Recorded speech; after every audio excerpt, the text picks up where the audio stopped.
Assalamualaikum warahmatullahi wabarakatuh.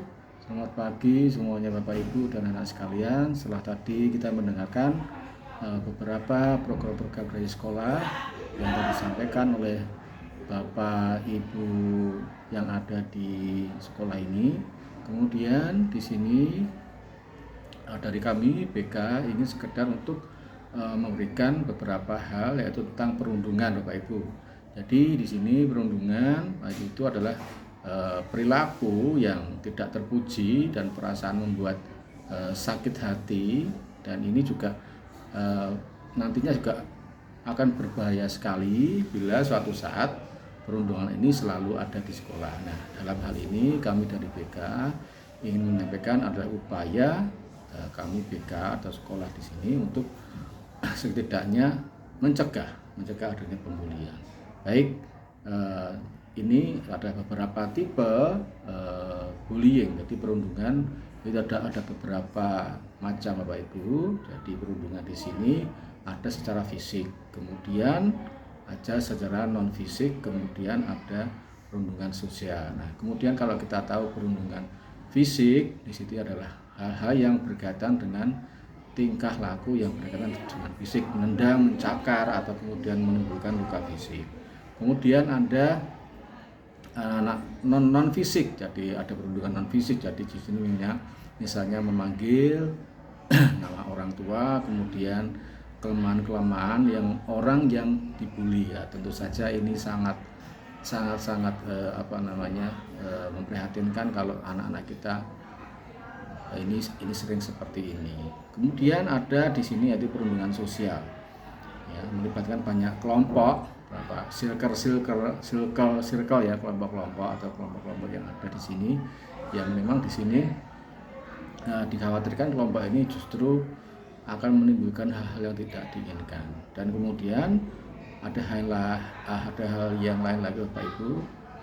Kemudian di sini ada tentang pembulian, perundungan lewat media sosial atau WA dan sebagainya. Ini juga untuk Bapak Ibu orang tua juga setidaknya mengetahui hal-hal tentang apa sih yang ada di WA anak-anak tersebut, terutama memang seusia sekolah, ya. Ini sekolah ini biasanya memang sangat rentan untuk hal seperti itu, dan kita orang tua juga sebaiknya mengetahui hal seperti itu, karena nanti dikhawatirkan kalau kita tidak mengetahui hal seperti ini, nah ini jangan nantinya juga akan berbahaya bagi anak-anak kita. Kemudian perundungan secara verbal, secara kata-kata yang menyakitkan, menjatuhkan, merusak moral juga harus diketahui oleh Bapak Ibu semuanya. Kemudian non verbal yaitu ekspresi atau gerakan tubuh, kemudian perundungan seksual, ya, yang memang larinya atau tujuannya adalah melecehkan secara seksual. Ini juga harus Bapak Ibu juga ketahui. Kemudian perundungan cyber, yang seperti saya sudah sampaikan tadi, perundungan secara cyber tadi ya tentang WA. Jadi harus mengetahui, ya.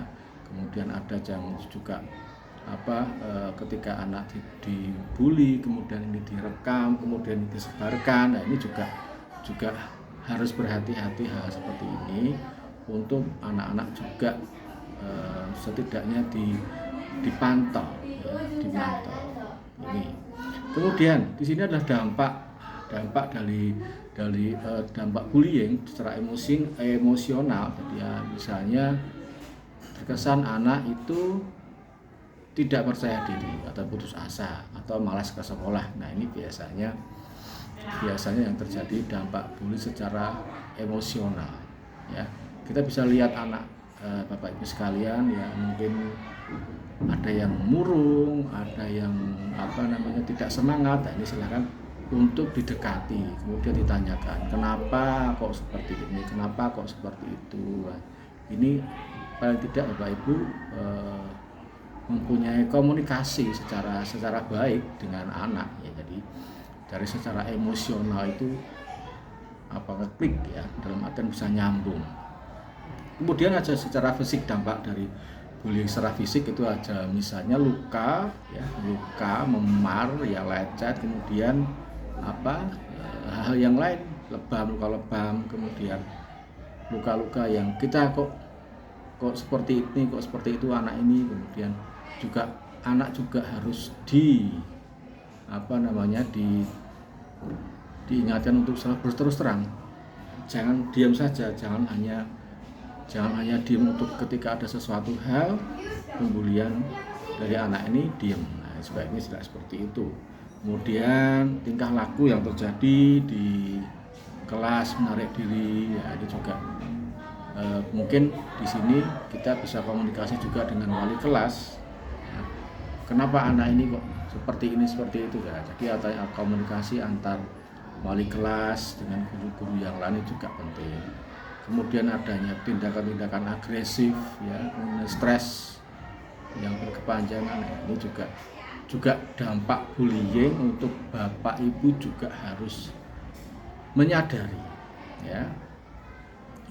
Kemudian kita juga melihat banyaknya bapak ibu, kita melihat banyaknya kasus-kasus yang terjadi pembulian yang memang kemarin baru saja ada pembunuhan, ya, dalam artian anak ini sudah menyimpan satu hal emosi yang dalam diri yang ketika sudah meledak akhirnya justru yang pembuli tersebut akan menjadi korbannya, dan ini juga harus disadari, ya. Karena terkadang sekarang ini diam itu bukan berarti emas, ya. Sekarang diam itu bukan berarti emas.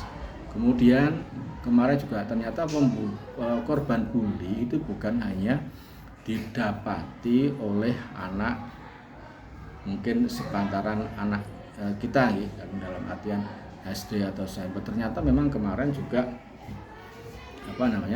banyak ada beberapa mahasiswa yang bunuh diri, ya. Jadi ini kan ternyata dewasa pun dewasa pun juga banyak, ya. Ternyata banyak, ya, berapa yang enggak banyak, tapi di sini mahasiswa pun bisa bunuh diri stres karena sering dibully oleh teman-temannya. Jadi ini juga menjadi perhatian Bapak Ibu semuanya. Nah, terus kemudian bagaimana menghadapi bullying di sekolah? Nah, ini jelas paling tidak kita harus menyemangati anak tersebut, memantau anak tersebut, kemudian komunikasi secara intens, kemudian semangat dalam hal ini adalah bagaimana anak ini bisa mempunyai prestasi, ya. Jadi ayo kamu tunjukkan prestasi kamu, jadi sing penting kamu dibully apapun, sepenting bisa pinter. Nah, ini juga salah satu komunikasi. Kemudian bisa menjalin pertemanan, kemudian tidak terpancing untuk melawan Bapak Ibu. Jadi alangkah lebih baiknya ini siswa itu melapor ke BK, itu lebih baik seperti itu, ya. Ada komunikasi dengan BK. Nah, jadi dalam hal ini BK pun juga terbantu untuk anak-anak yang mengalami bullying. Jadi segera ada tindakannya. Nah, kemudian memberikan anak itu jangan takut untuk melapor. Nah, ini ya, jangan takut untuk melapor ke BK. Nah, ini salah satu hal komunikasi penting Bapak Ibu sekalian. Jadi sangat penting sekali.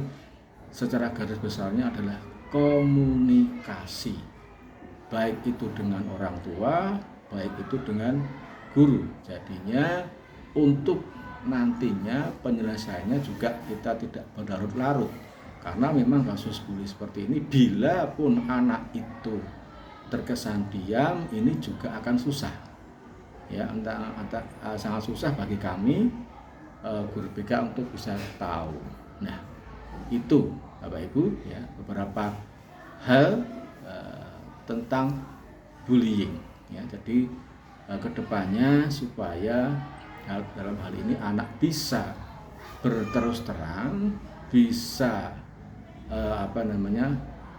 adanya komunikasi dengan orang tua, dan orang tua pun bisa menyampaikan ke kami para guru-guru untuk tahu, oh ternyata anak ini seperti ini, anak ini seperti itu. Jadi yang terpenting adalah komunikasi, ya komunikasi antar semuanya sebenarnya. Kalau boleh dibilang semuanya Bapak Ibu. Jadi untuk semuanya, baik itu murid ataupun orang tua. Nah, itu aja Bapak Ibu tentang beberapa hal tentang hal pembulian. Ya. Jadi nanti suatu saat dalam hal ini bisa berguna nantinya untuk Bapak Ibu, untuk kami, untuk bisa menyelaraskan apa yang ada dalam diri siswa, permasalahan siswa apa yang terjadi. Jadi kami segera bisa untuk melakukan tindakan. Ingat Bapak Ibu, jadi yang terpenting adalah komunikasi. Begitu saja. Ya, begitu saja dari kami, dari BK SMP Negeri 10. Sekiranya banyak kekurangan, mohon maaf. Assalamualaikum warahmatullahi wabarakatuh.